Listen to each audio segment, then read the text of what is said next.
임상심리 전문가들 시즌3 우리는 센터장님입니다. 네, 오늘 이슈 토론 읽어보셨소에서는 여자아이들의 리더 전소연에 대해서 이야기를 해보도록 하겠습니다. 오늘따라 굉장히 낯선데요. 아이돌 특집이기 때문에. 네. 아이돌스럽게. 뭐라고? 혼자 아이돌 됐네. 틀려요. 저는 사실 이 코너를 준비하기 전까지는 뭐 여자 아이들 혹은 전소연 전혀 몰랐습니다. 그렇죠. 네. 그렇죠. 아이들이 아직 어리고. 항상 모르죠. 항상 나 몰랐다가. 때문에 아는 거지 뭐. 그러니까 이 코너를 준비하면서 막 음. 열심히 막 여자 아이들 전소연 막 찾아봤는데 네. 예뻐. 멋있어. 언니. 소연 언니야. 멋있으면 멋진 언니야. 언니. 다 언니야. 뭐가 멋져요? 아니 그냥 약간 이제 나이가 몇 살인 거 봤어요. 아, 한 그렇지. 23, 24 뭐 이 정도 되는 것 같은데 내가 나이가 23, 24일 때 뭐 했나 이렇게 생각해보니까 난 알지.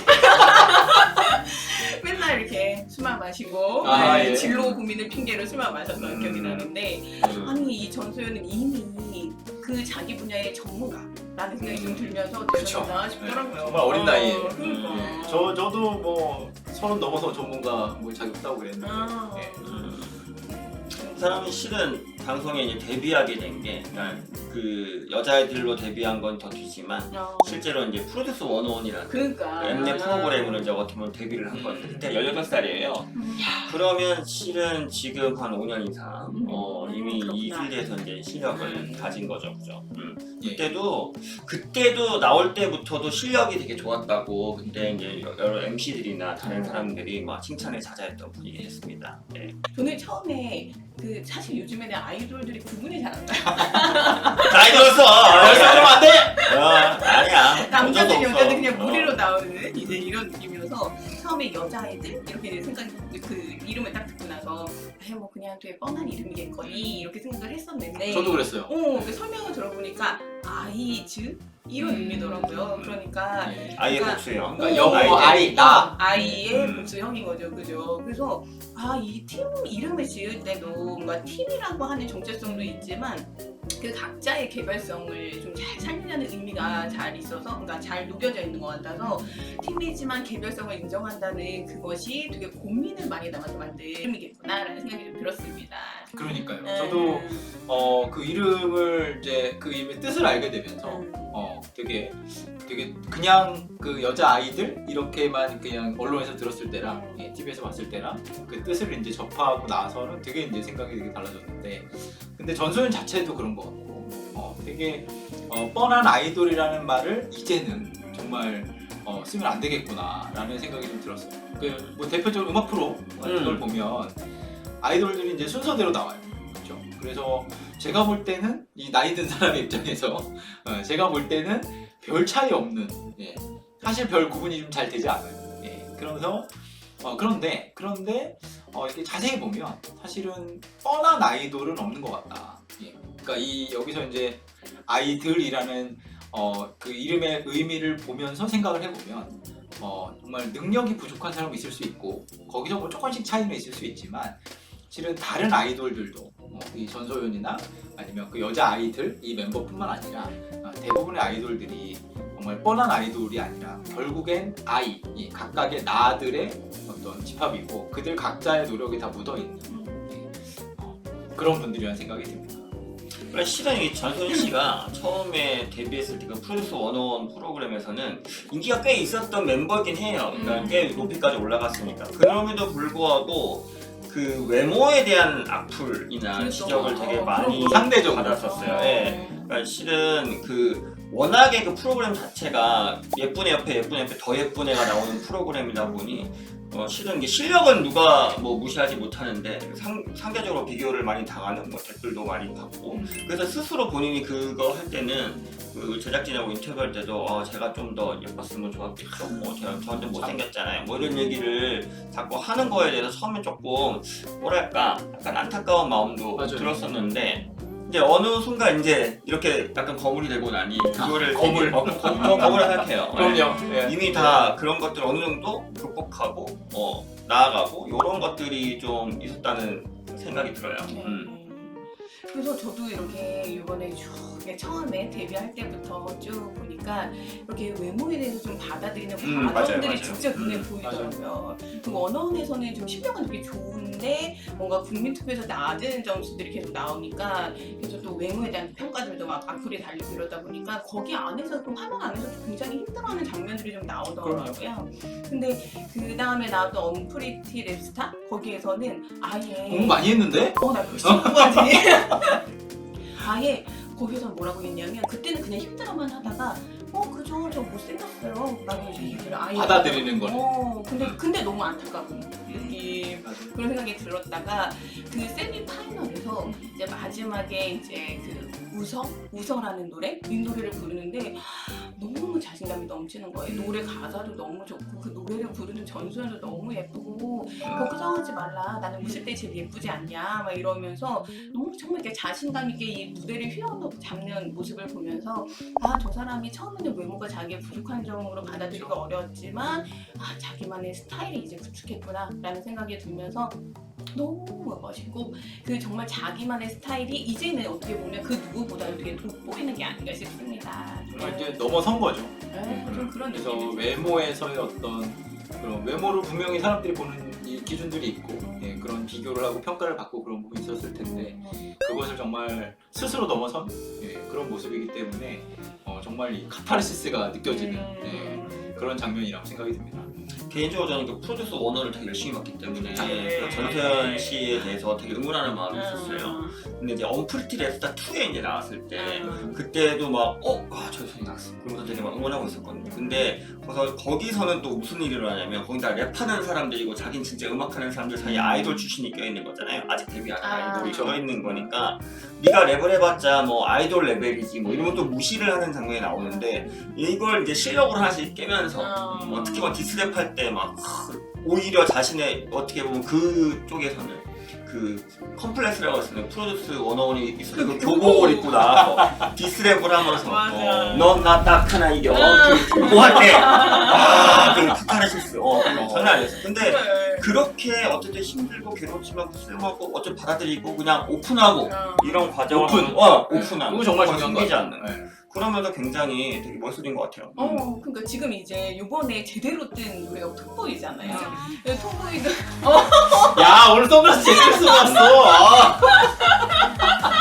근데 댄스 좋아하잖아. 예. 안쌤 댄스 좋아하는데 그 톰보이도 그런 가사더라고요. 그러니까 남자 같은 여자를 되게 편견으로 보면서 안 좋게 이제 말하는 그런 어떻게 보면 용어라고 볼 수 있는데 딱 그 가사가 나는 남자도 아니고 여자도 아니고 그냥 나야. 그러니까 자기 스타일의 끝판왕이 톰보이 가사에서 이제 드러난 게 아닌가 싶고 뭔가 이렇게 모든 작품들을 자기가 다 프로듀싱도 하고 이런 작곡, 프로듀싱 그 다음에 의상, 뮤직비디오 이런 것도 다 자기가 하는 걸 보면서 뭔가 모든 것들을 자기 스타일로 만들어서 작품을 딱 내어놓고 거기에서 느끼는 환희를 정말 제대로 누리고 뭔가 이제는 정말 카리스마가 넘치는 세계적인 스타가 된 게 아닌가 이런 생각이 좀 들었습니다.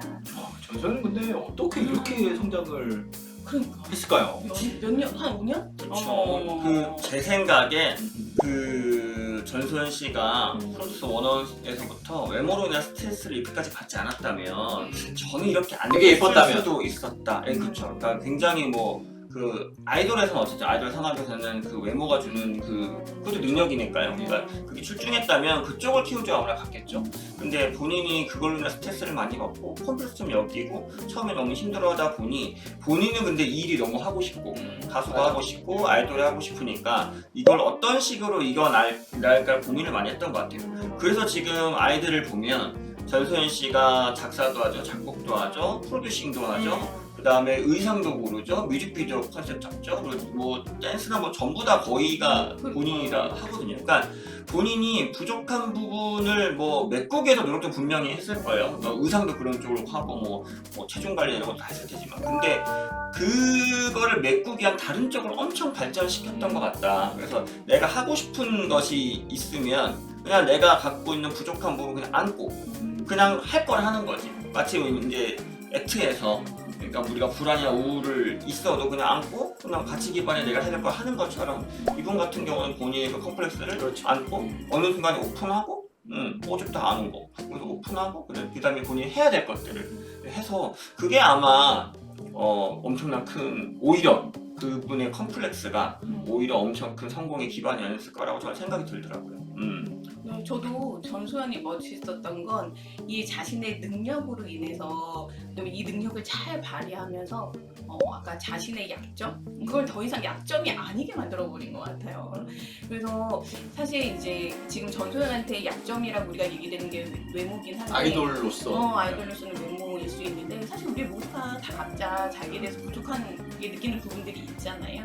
그리고 그 부족한 부분을 드러내지 않으려고 사실 되게 애쓰면서 살아가는 걸 수 있을 텐데 전소연의 스토리를 보면서 약점을 보완하는 것도 물론 중요하긴 하지만 자신이 이미 가지고 있는 강점을 자신이 원하는 것을 해 나가는데 잘 살리는 게 중요하다는 그런 생각을 또 해보게 됐습니다. 그러니까 그 부분에서 이제 되게 이런 생각을 하게 될 수 있을 것 같아요. 그러니까 전소연이라는 사람은 능력이 있으니까 그런 거 아니냐.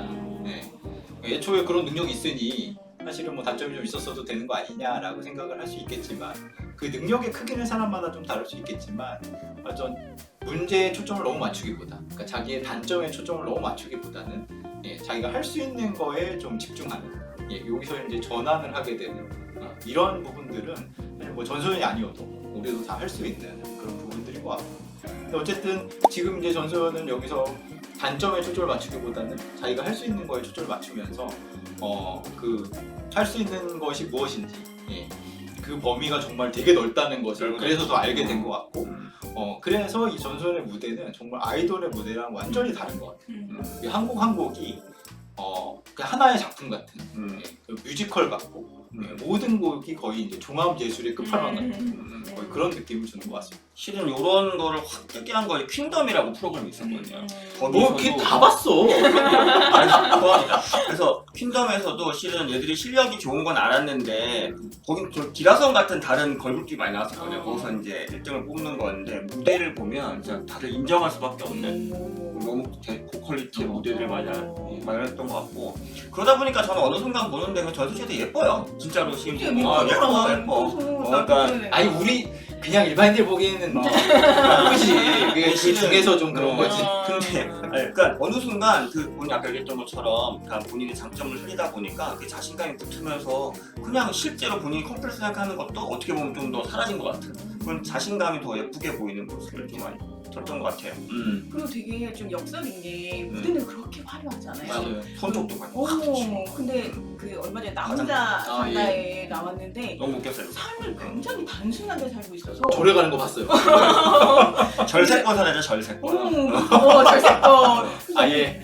약간 좀 당황한 느낌이었는데 뭐였냐면 뭔가 이렇게 무대를 굉장히 화려하고 정말 누군가보다도 되게 돋보이게 꾸미지만 일상의 삶에서는 굉장히 단조롭고 휴식하면서 살고 있다는 게 그리고 또 자기를 굉장히 단련하는 느낌 이런 것들이 힘을 줄 때 힘을 주고 또 힘을 뺄 때는 좀 뺄 수 있는 그런 완급 조절을 할 수 있다는 게 저는 좀 놀라웠던 것 같아요. 그래서 어떻게 보면 삶을 그렇게 단조롭고 휴식을 줄 수 있는 그런 삶의 여백을 가지고 있기 때문에 무대에서 좀 더 돋보이게 할 수 있는 게 아닌가 싶어서 와 이게 23에 해서 할 수 있는 삶의 방식인가 싶어서 좀 놀랐습니다. 그러니까요. 이게 보통 나이가 좀 어느 정도 들어야 이게 저처럼 지금 한 40대 후반인데 40대 후반 이 정도 돼야 이제 좀 천천히 가야 되는 거 아니야?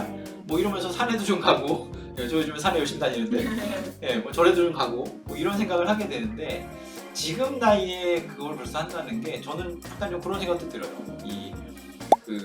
보통 상당량의 어떤 인생의 에너지를 이미 되게 많이 쓴 것 같고 그러다 보니까 어떤 삶에 대한 통찰도 좀 더 빨리 왔다라는 생각도 들고 그러다 보니까 그런 어떤 뭔가를 계속 달리기만 하는 게 아니라 적당히 이렇게 휴식을 취하면서 적당히 이렇게 좀 느리게 가는 그런 시간을 충분히 마련하는 게 중요하다라는 걸 더 빨리 깨달았다라는 그런 생각도 듭니다.